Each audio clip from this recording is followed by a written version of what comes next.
Les amis, j'espère que vous allez bien. Alors aujourd'hui, on va tester un nouveau concept. On va voir ensemble des tweets marquants de la semaine dernière. Donc tout ça, ça se passe pas sur Twitter, mais sur X, c'est comme ça qu'on dit maintenant. Et donc je vais vous montrer plusieurs articles, plusieurs tweets, plusieurs réponses d'utilisateurs qui m'ont marqué et auxquels j'ai répondu dans la plupart des cas. Donc on va commencer avec ce bon vieux Elon Musk. Je vous mets le tweet à l'écran. Donc il y a un gars qui s'appelle Michel qui tweet un article concernant Elon Musk disant que les cadres de Tesla s'inquiètent de la consommation de drogue d'Elon Musk. Alors, on va en parler très vite. Elon Musk, j'en ai déjà parlé sur ma chaîne. Je vous invite à regarder la vidéo si ce n'est pas fait. Il y a une vidéo et un short, donc voilà, il y a de quoi faire. Mais en gros, ce qui est marrant, c'est que là, en ce moment, la grande mode, c'est de taper sur Elon Musk. Donc, au lieu de considérer ce gars comme l'un des plus grands entrepreneurs, au moins de la dernière décennie, au même titre que Steve Jobs, non, on lui crache dessus à longueur de journée. Et là, apparemment, c'est un article du Point. Alors, j'ai vérifié avant, oui, c'est le Point. Et donc, moi, je demande à cet utilisateur qui a relayé cette info, quel média. Donc ça, j'ai trouvé la réponse plus tard. Alors, en fait, le média qui a relayé cette information, comme je l'ai dit tout à l'heure, c'est le Point. Et donc, je me suis amusé à regarder quels articles avaient écrit le Point sur Musk. Et là, c'est très amusant parce que si vous écrivez sur le site du Point Tesla Musk et que vous triez par pertinence, d'accord, vous avez 729 résultats, donc on a beaucoup écrit sur lui. Et donc ce qu'on voit, c'est qu'en 2021, déjà, le Point titrait Tesla, Elon Musk sur le départ. Bon, plus de 2 ans après, il est toujours là. Hein. Tesla, une faille découverte dans un logiciel de conduite autonome. Musk fait diversion pour sauver Tesla. Elon Musk, la pire contre-publicité pour Tesla. Et donc, l'autre article, les cadres de Tesla s'inquiètent de la consommation de drogue d'Elon Musk. Donc pour le Point, vous voyez, les seuls articles qui peuvent écrire sur Elon Musk, c'est pour dire des choses ultra négatives. Et pourquoi c'est comme ça? Moi je vous donne mon avis, mais je pense qu'on n'est pas loin de la réalité. C'est juste parce que Musk a pris des positions depuis un certain nombre d'années qui sont contre la pensée dominante, d'accord? Et ça, il faut l'admettre. Il s'est prononcé en quelque sorte contre l'immigration, ou en tout cas il dit que ça serait pas mal qu'on commence à la réguler. Bon, je ne sais pas, a-t-il raison, a-t-il tort, à vous de juger. Il s'est aussi positionné au moment du Covid, des vaccins, au niveau de la politique de Biden, tout ce genre de choses. Donc, il s'est mis clairement les médias dominants à dos. Et vous voyez donc ce qui se passe. Des grands médias comme Le Point écrivent des articles négatifs à son sujet. Et donc, après, c'est relayé sur Twitter par des gens qui prennent ce que disent Le Point et les autres médias comme argent comptant. Et voilà, ils se contentent juste de reposter en disant Elon Musk est un méchant garçon. Donc voilà, ça c'était pour Musk. Autre fait marquant la semaine dernière, évidemment, la baisse de la démographie française pour la 50e année consécutive, j'en sais rien, mais ça fait juste que descendre. Et donc on a eu une conférence de presse de Macron qui a annoncé un grand plan contre l'infertilité pour permettre le réarmement démographique. Et là, vous avez eu des réactions en pagaille, dont la mienne. J'ai même fait une vidéo d'ailleurs. Encore une fois, je vous invite à la regarder. Mais là, en fait, les commentaires, donc parmi donc, tous ces commentaires, on a Leila ETH. Alors, ETH, je suppose que c'est pour Ethereum, donc apparemment une amatrice de crypto-monnaie, qui nous dit « Tu dois laisser ton gosse à la crèche alors qu'il a 2 mois et demi. Le truc, c'est encore un fœtus et tu dois t'en débarrasser pour plaire aux capitalistes. Sinon, tu touches 350 € par mois. Même pas de quoi acheter un mois de couche. Tu fais des montées de lait à la réunion de 10 heures et tu pleures à la pause parce que ton bébé te manque.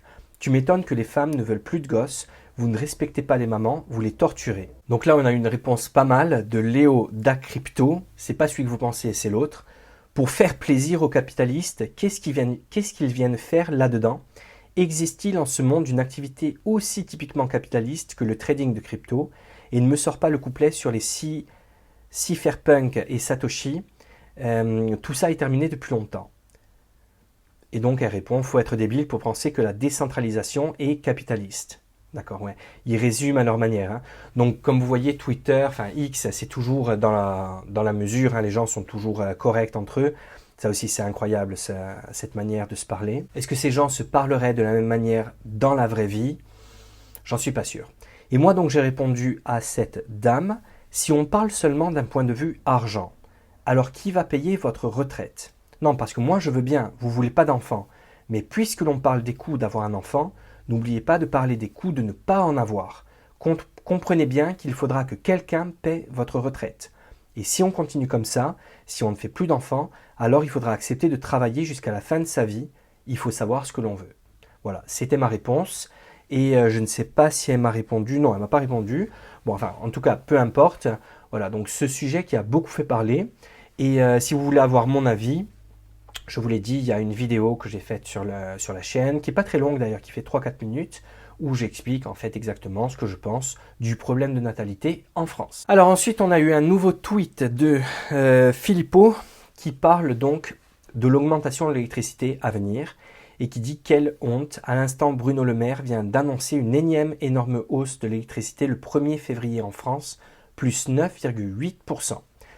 Et Le Maire ose ajouter que c'est bien, car moins de 10%. Ça devient intenable pour tant de ménages et d'entreprises. Tout ça parce que les macronistes refusent par idéologie européiste, par soumission, de quitter le funeste marché européen de l'électricité aux trahisons. Et moi, j'ai répondu quelque chose de très profond, très littéraire. Le Maire plus le Mozart de la finance égale... C'est de la merde. C'est peut-être pas la meilleure chose que j'ai écrit, mais je trouve quand même assez incroyable parce que j'ai écouté un peu ce que le maire a dit. En gros, il a dit que si on a eu cette hausse d'électricité aussi importante ces dernières années en France, qui a pénalisé énormément de ménages et surtout d'entreprises, c'est à cause de la Russie.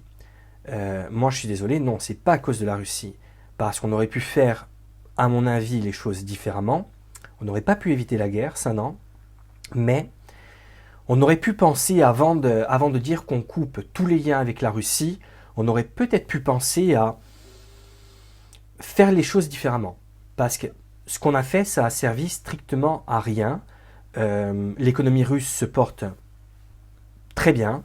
Notre économie est tout simplement dégueulasse en ce moment. Vous savez, je ne veux pas prendre parti pour la Russie ou pour l'Ukraine. Moi, honnêtement, j'aime les deux pays. D'ailleurs, je l'ai écrit dans un tweet où on prétendait que j'étais soit pro-Ukraine, soit pro-russe. Je ne me souviens même plus d'ailleurs. Non, je suis pro-Europe. J'aime tous les pays, Ukraine et Russie compris. Mais là, sur cette histoire donc, de Russie, la manière dont on a fait les choses, on s'est mis la Russie à dos, d'accord, très bien. Sauf qu'on aurait dû anticiper ce problème énergétique qu'on aurait, parce qu'on a une dépendance qui est absolument énorme par rapport à la Russie, surtout depuis qu'on a voulu arrêter nos centrales nucléaires. Donc, je ne dis pas qu'il aurait fallu rester amis avec la Russie, pour autant que l'on ait été bons amis avec la Russie, mais en tout cas, ce qu'on aurait pu faire, c'est y penser avant et peut-être faire les choses de manière un peu plus diplomatique. Je veux dire, après tout, on est un peu copains avec l'Arabie Saoudite, il me semble, ou le Qatar, et c'est pas des pays qui sont tout blancs non plus, mais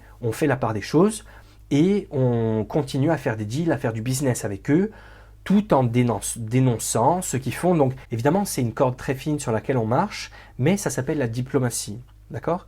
Et en faisant de la diplomatie, on peut expliquer qu'on est contre la guerre d'Ukraine, on peut dénoncer ce que la Russie fait, mais en même temps, il me semble qu'on peut essayer de ne pas se couper totalement de l'énergie russe, parce que on aurait dû anticiper ce qu'il allait se passer, et ce qui se passe donc en ce moment, si on se coupe totalement de leur énergie.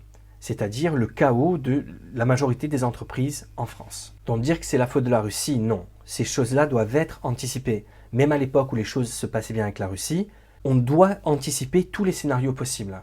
Et une guerre, eh ben, ça fait partie des scénarios possibles. Comment fait-on pour avoir de l'énergie si un jour la Russie attaque un autre pays? On aurait dû y penser avant, plutôt que d'être devant le fait accompli et de dire que, au lieu de dire que c'est de notre faute, qu'on n'a pas assez bien anticipé les choses, on rejette la faute sur la Russie simplement. Non, je pense que les torts sont partagés. Ensuite, nouveau tweet de Laurent qui... Ah oui, donc ça c'était sur l'affaire Amélie Oudéa Castéra et le clan Duhamel, une culture familiale. Oui, donc voilà, c'est la ministre et les journalistes qui sont donc de la même famille. J'ai répondu à Laurent, donc, qui a écrit un tweet très court, une culture de caste. Et en fait, pourquoi je dis caste? Ben, tout simplement parce que la France est un pays de caste. Regardez une vidéo que je viens de sortir où je parle justement de la France qui est un pays de caste. J'y explique mon point de vue. Je crois que ça dure 12 minutes.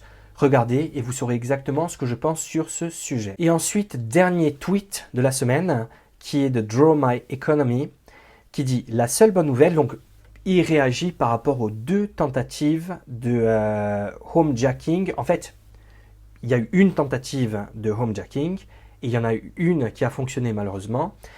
C'était sur un monsieur de 92 ans en Ariège, donc absolument dramatique. Et donc l'autre tentative, ça a été dans le 16e arrondissement de Paris, sur la journaliste Lapix. Et donc voilà, on a eu beaucoup de réactions là-dessus, ça a beaucoup fait parler. Et donc on a ce gars, Draw My Economy, qui dit « La seule bonne nouvelle, c'est que si les crimes arrivent maintenant chez nos élites, l'État va bientôt bouger.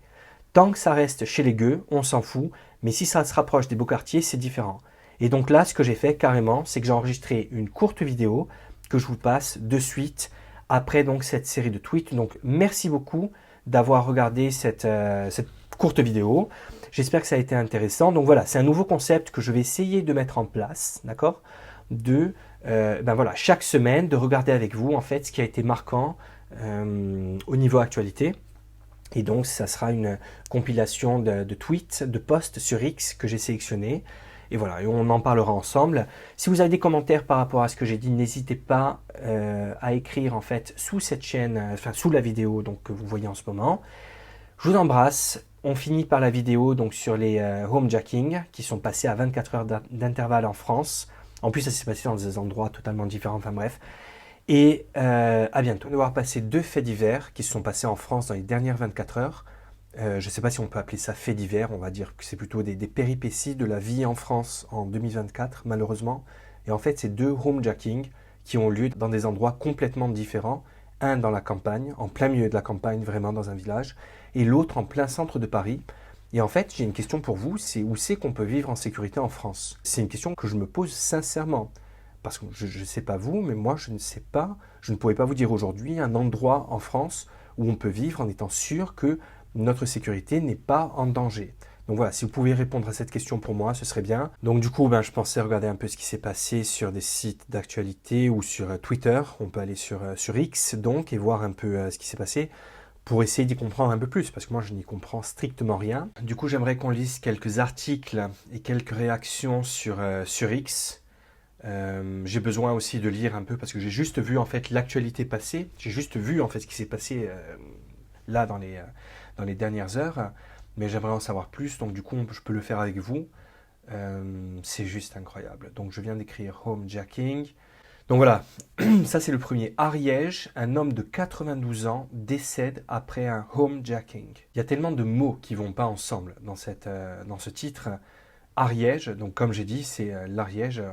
Campagne, homme de 92 ans, décède après un homejacking. Tous les mots sont choquants. C'est juste incroyable. On peut d'ailleurs lire un peu, j'aimerais lire là. Qu'est-ce qu'on dit sur cet article? C'est quoi? C'est BFM. Moi j'ai écrit d'ailleurs, j'ai dû réagir, à l'abri nulle part en France. On devrait en parler de partout, mais ça serait un fait divers comme un autre, oublié dans 5 minutes. Exactement, oublié dans 5 minutes. On devrait en parler partout. Alors vous allez me dire, oui, on en parle partout déjà. Oui, mais on va en parler partout aujourd'hui. Demain, c'est fini. Et on ne se rend pas compte à quel point vivre en sécurité, c'est ultra important. On ne peut pas vivre dans l'insécurité. On ne peut pas. C'est juste impossible. Mentalement, au niveau du stress que ça génère, et puis au niveau de tout, en fait, c'est juste... Je trouve qu'on accepte des choses qui sont juste inacceptables. Inacceptables. Et encore une fois, il n'y a pas de droite, de gauche, franchement, on s'en fout. La sécurité, ça concerne tout le monde. Et ces faits divers nous montrent, et c'est pour ça en fait que j'ai fait une vidéo, parce que ça nous montre à quel point ça peut arriver de partout. Avant, ça arrivait en général dans des grandes villes, dans des quartiers en dehors du centre. Mais là, ça se passe dans le centre. On ne peut pas être plus au centre. Donc, ce qui s'est passé à Paris avec la journaliste Lapix, et ça s'est passé dans le fin fond de la campagne, en Ariège. Ça peut se passer de partout. C'est incroyable, c'est incroyable. La deuxième commentaire, c'est scandaleux. Ben ouais, c'est scandaleux. Malheureusement, comme la pathétique Lapix, ils n'avaient pas la chance de vivre dans un hôtel particulier, d'être protégés par la BAC. Le vivre ensemble et le sentiment d'insécurité ne sont que pour ceux qui ne sont rien, pas pour les nantis, les bobos, les donneurs de leçons. J'invoque le droit à l'autodéfense armée conformément à la charte de l'ONU concernant les guerres civiles. Franchement, pas d'avis là-dessus, mais c'est une vraie question. Est-ce que les Français devraient être armés comme les Suisses, par exemple? Est-ce que les Français devraient avoir le droit de porter une arme, ou en tout cas d'avoir une arme chez eux, au cas où, si quelqu'un s'introduit dans leur domicile, ils peuvent se défendre. On a vu récemment, mais c'est incroyable, ces faits divers qui se passent, et encore une fois, il n'y a rien de politique, c'est juste un citoyen qui parle et qui se demande en fait où il peut vivre en sécurité en France en 2024. Voilà, c'est juste ça. Donc on a vu, je crois que c'est cette semaine, où on a vu qu'un armurier s'est fait agresser dans son établissement. D'accord, c'est pas lui qui est sorti, il s'est fait agresser dans son établissement, il a riposté, donc il a tiré sur les assaillants. Je crois que l'un d'entre eux est mort, et donc là, il va être en procès, il risque d'aller en prison. Donc, qu'est-ce qu'on peut faire quand ça se passe? Quelles sont les solutions possibles? C'est vraiment incroyable, c'est vraiment incroyable. Donc, le port d'armes, c'est une question qui doit être posée. Tout le monde n'a pas la chance de s'appeler Anne-Sophie Lapix. Dans la France de Macron, les pauvres meurent pour rien. Oui, bon, sauf que là, c'est les pauvres et les riches. On dirait qu'on va de plus en plus vers une société où riches et pauvres ne sont plus à l'abri. Alors oui, évidemment, les pauvres sont moins à l'abri que les riches, on va dire. Mais franchement, qui est vraiment à l'abri aujourd'hui? Je ne sais pas. L'insécurité n'est qu'un sentiment pour nos dirigeants. Ben, ça risque de changer parce que des personnalités, des footballeurs, des stars du showbiz qui se font attaquer chez elles. En plus, un homejacking, c'est très traumatisant. Un homejacking, on vient chez vous, on vous bâillonne, on vous attache. Si vous êtes plusieurs, si vous êtes avec votre famille, on attache chacun des membres de votre famille. Et en fait, on force. Donc, vous êtes torturé, torture physique et torture mentale.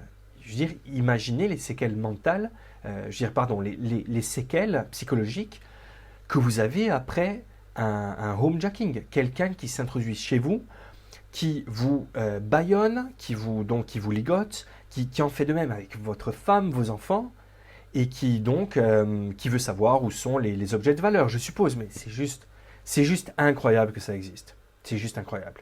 Et je veux pas être... je veux pas du tout faire un discours genre ça devrait pas exister, comme les guerres ça devrait pas exister. Oui, comment on pourrait contrôler ça? Mais ça se passe tout le temps. C'est ça qui est incroyable, ça se passe tout le temps. Si c'était 1 ou 2 par an, évidemment c'est pas acceptable, mais ce serait plus compréhensible. Mais ça se passe tout le temps. C'est ça qui est vraiment incroyable. Et donc la deuxième affaire qu'il y a eu, c'est la tentative de homejacking. Donc apparemment elle s'en est bien sortie. Mais pour combien de temps? Je veux dire, elle s'en est bien sortie. En plus, apparemment, ça fait la deuxième fois que ça lui arrive en une semaine. Et ça lui arrive à elle, ça arrive à des footballeurs, à Paris, à Marseille, à Lyon. Ça arrive à des gars du showbiz, à des présentateurs. Ça arrive à tout le monde. C'est arrivé à Tapi aussi il y a quelques années. Donc on va lire l'article de BFM qui dit Anne-Sophie Lapix est victime d'une tentative de homejacking à son domicile parisien. Et vous voyez qu'en même temps, à droite, j'ai une pub pour la Corse. C'est peut-être un signe, parce que la Corse en ce moment, c'est peut-être l'endroit le plus safe en 2024. Destination à la Corse, la destination idéale pour des vacances inoubliables et pour vivre en sécurité. Parce que si vous n'êtes pas en sécurité dans l'Ariège ou si vous n'êtes pas en sécurité dans le 16e, vous êtes en sécurité nulle part. 5 suspects ont été interpellés quelques minutes plus tard devant les jardins du Trocadéro alors qu'ils avaient pris la fuite en voiture. C'est dans la nuit de samedi à dimanche aux alentours de 3h50 du matin. En plus, un homejacking c'est horrible, mais quand ça se passe la nuit, tu dors, 3h50 c'est genre milieu de la nuit. Certainement, donc toute la famille est là, je pense qu'elle a une famille, j'en sais rien, je m'en fous. Et donc, tu as des gars qui s'introduisent, donc 5 personnes qui s'introduisent chez toi et qui vont donc te ligoter. Alors, je ne sais pas jusqu'où c'est allé, on va peut-être le lire ici, mais c'est juste incroyable. Donc, apparemment, ils ont escaladé la grille donnant sur les jardins de l'hôtel particulier. Ah oui, parce qu'en plus, elle vit dans un hôtel particulier. C'est-à-dire un endroit où c'est quand même assez compliqué d'accéder, d'accord? Vous devez donc escalader, déjà c'est en plein milieu de Paris, c'est dans le 16e, vous avez des grilles autour, il faut escalader, et ben, ça n'empêche pas que ces choses-là se passent. 5 hommes interpellés, donc 5 suspects, parmi lesquels 2 mineurs de 17 ans, 2 majeurs de 19 et 25 ans, et un individu qui dit se nommer X-Men. Ben, pourquoi pas. Ont été interpellés alors qu'ils avaient pris la fuite. Habillés avec des vêtements de couleur ombre et le visage dissimulé par des cagoules, ils ont été arrêtés par des policiers de la brigade anti-criminalité BAC du 16e arrondissement. Les policiers les ont décrits comme nerveux et l'un d'entre eux a dû faire usage de son pistolet à impulsion électrique, donc le taser je suppose, sur le passager avant du véhicule car il ne montrait pas ses mains. Okay. Informé de cette tentative de homejacking, le parquet de Paris a saisi les enquêteurs de la brigade de répression du banditisme, BRB, de la police judiciaire parisienne, de la poursuite des investigations. Les 5 suspects, originaires de Massy dans l'Essonne, ont été placés en garde à vue. L'un d'entre eux faisait l'objet d'un mandat de recherche et le gars est en liberté. C'est juste hallucinant. Donc il faisait l'objet d'un mandat de recherche et un rouleau de scotch a été retrouvé sur l'un des suspects. Donc voilà, il voulait. Le scotch, ça sert à quoi ? D'ailleurs, c'est indéfendable. J'espère qu'on ne va pas trouver des excuses. Pourquoi tu as du scotch ? Moi, je n'ai pas de scotch sur moi. Pourquoi tu as du scotch sur toi ? C'est parce que tu veux attacher tes victimes. Donc ok, l'article est fini. Plus rien d'intéressant. Donc je voulais lire quelques tweets sous l'article. Donc ici, on est sur X. Premier commentaire. Les gauchistes ne sont plus en sécurité. Oui, parce qu'elle est gauchiste. La Pix. Alors, c'est pas gauchiste, c'est pas un gros mot. Hein. Ne prenez pas mal ceux qui sont gauchistes, ceux qui votent à gauche. Mais c'est juste un fait. C'est pas grave, ça arrive. Mais elle est de gauche. Donc, les gauchistes ne sont plus en sécurité. Savoureux ce sentiment d'insécurité partagé. Oui, parce que pour ces journalistes gauchistes de gauche, l'insécurité est un sentiment. Non, l'insécurité, c'est un fait. C'est un fait concret, réel, tangible. Si seulement ces personnalités publiques pouvaient se réveiller et voter mieux après leur drame. Hâte de savoir les noms des individus. Tiens, t'as le bonjour de Gaza-sur-Seine, elle restera à gauche. Mineurs, donc n'auront rien et recommenceront. Il faut régler le problème de la justice des mineurs. Ouais, en fait, il faut régler le problème tout court. Ouais, mais l'important, c'est que le RN n'arrive pas au pouvoir. Bon, enfin, vous voyez un peu le contenu des messages. Donc maintenant, qu'est-ce qui va se passer maintenant que l'insécurité est valable pour tout le monde parce qu'avant, on nous disait que c'était un sentiment d'insécurité, alors que non, l'insécurité, c'est un fait. C'est quelque chose de concret, de visuel, de tangible. Donc, est-ce qu'il y aura une réaction de ces gens qui sont au-dessus, ces gens qui ont du pouvoir, ces gens qui ont de l'influence? On verra. Voilà, moi je vais vous reposer la même question que j'ai posée au début.